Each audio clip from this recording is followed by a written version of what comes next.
অনেক সময় দেখা যেত যে ক্রিকেটারদের সাথে কথা বলেন, সেটাও মিডিয়াতে বলতো।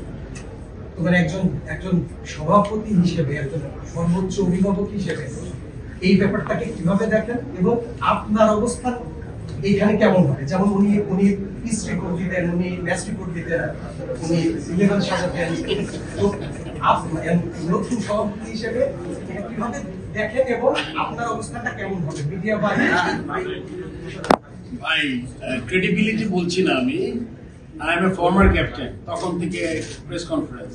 As a former chief selector for 4 years, তখন থেকে প্রেস কনফারেন্স।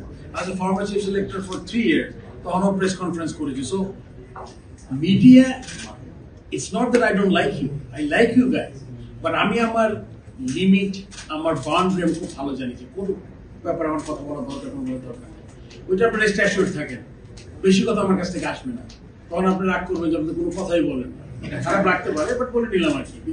বাট কথা আমি বলবোই, আমাদের পলিসিতে মাঝে মাঝে চেষ্টা হবে, বাট প্রত্যেকটা ব্যাপারে কালকে আজ ঘুম হয় নাই, আসলে ঘুমতে পারবো কিনা, এগুলো নিয়ে কোনো আলাপ হবে, এগুলো রেস্ট অ্যাসিওর্ড থাকে। সিলেকশন কমিটির কাজ সিলেক্টরই সবচেয়ে ভালো এক্সপ্লেন করতে পারে, এন্ড বেস্ট হলো চেয়ারম্যান, তার পাশে দুজন বসে থাকে। অনেক সময় দেখা যায় যে ওয়ার্ল্ড কাপের টিম যখন অ্যানাউন্স হয় তখন একটু আসে, তখন হয়তো থাকতে পারি, নাও থাকতে পারি। এইগুলো জিনিসগুলো আমরা একটা